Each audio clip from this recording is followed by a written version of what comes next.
Kubera movie ఇంకొన్ని గంటల్లో మనమైతే చూడబోతున్నాం. నాగార్జున గారు, రష్మిక మందన్న, ధనుష్, శేఖర్ కమల గారి కాంబినేషన్లో వచ్చినటువంటి ఈ బిగ్గెస్ట్ ప్రాజెక్ట్ మీద ప్రతి ఒక్కరికి కూడా బాగా అంచనాలు ఉన్నాయన్నమాట. తెలుగు డైరెక్టర్ తమిళ్ హీరోతో తీస్తున్నటువంటి సినిమా.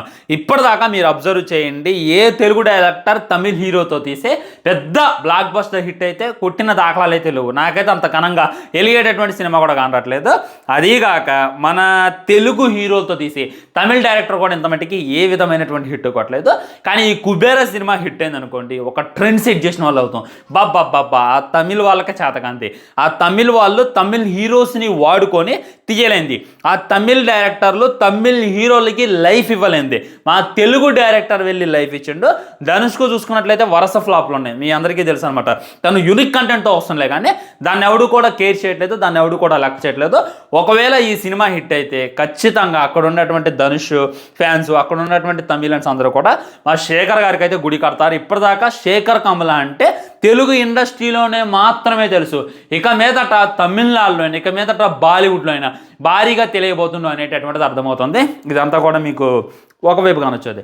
ఇంకోవైపు ఇంకో స్టోరీ ఉంది. బుకింగ్స్లో చాలా చాలా దరిద్రంగా ఉన్నాయి బుకింగ్స్. దీనికి రీజన్స్ ఉన్నాయి అనమాట. మొట్టమొదట తమిళనాడులో మాట్లాడుకున్నట్లయితే అసలు ఎవడు డేకట్లా. ధనుష్ సినిమా వస్తుందంటే అప్పుడు తిరు సినిమా వచ్చిన, అంతకుముందు వేరే వేరే సినిమాలు వచ్చిన, మన అమెరికానే ఉంటుందిగా, ఈ మన ధనుష్తో ఒక సినిమా ఉంటుంది, ఆ సినిమా పేరు గుర్తొచ్చి రావట్లా, మెల్లరో గిల్లరో, దానికి కూడా బాగానే అయినాయి. కానీ చూసుకున్నట్లయితే ఈ కుబేరా సినిమాకి తమిళ్లో కనీసం 30% కూడా బుక్ కావట్లా. ఇది ఫస్ట్ టైం అంట.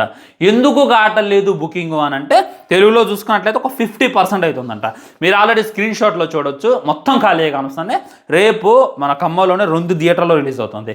అసలు ఒక థియేటరే ఫుల్ కాల, 2 థియేటర్లో ఎవడరా నేను రిలీజ్ చేయమంది అని చెప్పి కూడా కామెంట్ కూడా వినపడుతున్నాయి అనమాట. సో ఏంది రీజన్ ఏంది, ఎందుకు సరిగ్గా బుక్ చేయట్లేదు అని అంటే, నేను హానెస్ట్గా మాట్లాడతామేనండి. నాకైతే ట్రైలర్ అసలకే నచ్చల. చాలా దరిద్రంగా అనిపించింది ట్రైలర్. ఒక బిచ్చగాడు సినిమా, బిచ్చగాడు 2ని కాపీ కొట్టి ఏదో మనం ముందు పెట్టేటటువంటి ప్రయత్నం చేస్తున్నారని చెప్పి క్లారిటీగా అర్థమవుతుంది. ఒక్కడి మొహాన్ని కూడా కలలేదు. అటు ధనుష్ గారి మొహానైనా, నాగార్జున మొహానైనా, రష్మిక మొహానైనా కలలేదు. అదేదో నటించాలి కాబట్టి నటిస్తున్నారు, బలవంతంగా చేస్తున్నారు అనమాట.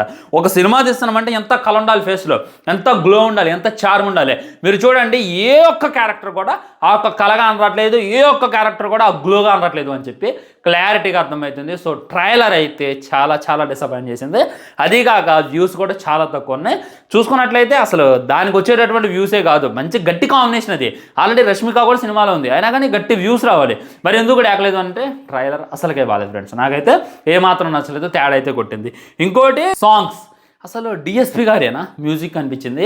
టా టా టా టా టా ఏందా ఎర్రిపుగు బీజిఎం అనేటటువంటిది ఖచ్చితంగా అనిపిస్తుంది అనమాట.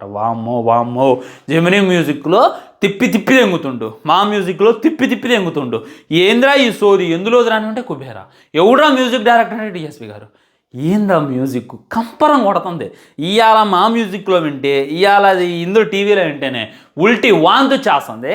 రేపు థియేటర్లో ఎట్టంటారండి డిఎస్పి గారు. ఆ మ్యూజిక్ ఏంది మధ్యలో మంచిగా లిరిక్స్ బాగానే ఉన్నాయి, ధనుష్ యాక్టింగ్ పర్లేదు అనమాట. కానీ మధ్యలో ఆ టోం అదేదో తండేలప్పుడు ఊయి అని ఇచ్చినప్పుడు ఈ టోం ఏందో నాకైతే అర్థం కాల. చాలా చాలా చాలా దరిద్రంగా అనిపించింది. ఆయమన్నటువంటి సాంగ్ ఒకటి కూడా లేదు. ఎమోషనల్ సాంగ్ కూడా ఏందో రిలీజ్ చేశారు, అది కూడా చాలా దరిద్రంగా ఉంది అనమాట. Songs full disappointment, trailer two disappointment and ప్రిడక్టబుల్ story అని చెప్పి క్లారిటీగా అర్థమవుతుంది. నాగార్జున గారు మరి ఆయన దత్తత తీసుకుంటారా, లేకపోతే ఆయన బ్యాక్గ్రౌండ్ ఏమి ఉందా అనేటటువంటిది రేపైతే అర్థమైతే. ఈ రీజన్స్ వల్ల సినిమా మీద అయితే హైప్ అసలుకి వెళ్ళలేదు. ఒకటి గుర్తుపెట్టుకోండి, నేను నా ఒపీనియన్ చెప్పిన, మరి మీరు కిందకి వెళ్ళి వేసుకోవాల్సిన అవసరం లేదు. వన్స్ రిలీజ్ అయ్యాక అన్ని తలకిందులు అవ్వచ్చు అనమాట. అక్కడ చూసుకున్నట్టయితే శేఖర్ గారు ఆయన తీసేటటువంటి సినిమాలో ఎలా ఉంటాయి అనేటటువంటిది నాకన్నా ఎక్కువ మీకే తెలుసు. చిన్న హీరోలు, పేరు ఊరు లేనటువంటి హీరోలకే మంచి కథిస్తుడు. అంతేందుకు ఆయన సినిమాలన్నింటిలో one of the best movie. నాకు ఇప్పటికి కూడా రిపీటెడ్ వర్షన్లో చూసేటటువంటి సినిమా లైఫ్ ఈజ్ బ్యూటిఫుల్, చాలా చాలా ఇష్టం.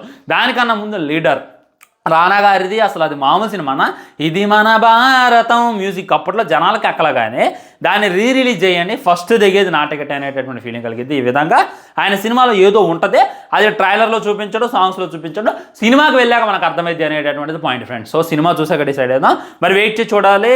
ఒకవేళ సినిమాకి నెగిటివ్ టాక్ వస్తే మట్టికి శేఖర్ కమ్ముల గారు ధనుష్ కెరియర్లోనే అట్టర్ ఫ్లాప్ సినిమా అయితే ఖచ్చితంగా ఇదైతే ఒకవేళ పాజిటివ్ సినిమా గుద్దా పగిలిపోనుందిరా అంటే మట్టికి మామూలు లేవదు. ఇది మటుకు ట్రూత్ అనమాట. సో కుబేరా గురించి చెప్పాలి కాబట్టి చెప్పింది, రేపు మార్నింగ్ ఎగ్జాక్ట్ రివ్యూ చెప్తా. రెడీగా ఉండండి. బాయ్. ఛానల్ సబ్స్క్రైబ్ చేయండి, వీడియో లైక్ చేయండి, వీడియో షేర్ చేయండి. మాత్రం జై హింద్.